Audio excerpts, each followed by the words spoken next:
بسم اللہ الرحمن الرحیم۔ دوستو، روایت ہے کہ حضرت عمرو بن میمون اودی کہتے ہیں کہ حضرت معاذ بن جبل رضی اللہ تعالی عنہ نے ہم لوگوں میں کھڑے ہو کر فرمایا، اے بنی عود، میں اللہ کے رسول صلی اللہ علیہ وآلہ وسلم کا قاصد ہوں۔ اچھی طرح جان لو کہ ہم سب کو لوٹ کر اللہ کے ہاں جانا ہے۔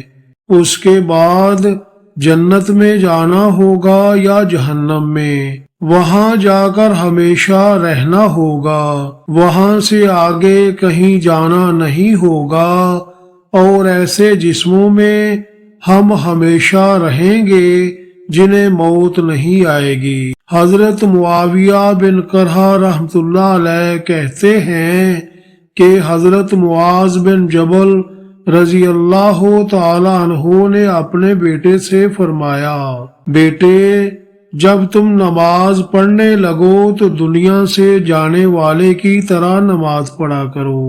نماز پڑھتے وقت یوں سمجھا کرو کہ اب دوبارہ نماز پڑھنے کا موقع نہیں ملے گا۔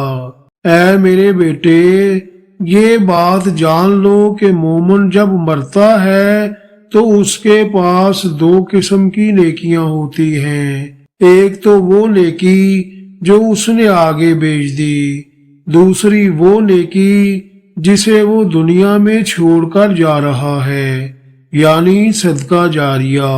حضرت عبداللہ بن سلمہ رحمۃ اللہ علیہ کہتے ہیں کہ ایک آدمی نے حضرت معاذ بن جبل رضی اللہ تعالی عنہ کی خدمت میں عرض کیا، حضرت مجھے کچھ سکھا دیں۔ آپ رضی اللہ تعالی عنہ نے فرمایا، کیا تم میری بات مانو گے؟ اس نے کہا، مجھے تو آپ کی بات ماننے کا بہت شوق ہے۔ آپ رضی اللہ تعالی عنہ نے فرمایا، کبھی روزہ رکھا کرو، کبھی افطار کیا کرو، اور رات کو بھی نماز پڑھا کرو، اور کبھی سو جایا کرو، اور کمائی کرو اور گناہ نہ کرو، اور تم پوری کوشش کرو کہ تمہاری موت مسلمان ہونے کی حالت میں آئے، اور مظلوم کی بد دعا سے بچو۔ حوالہ اخرجہ ابو نعیم فی الحلیہ۔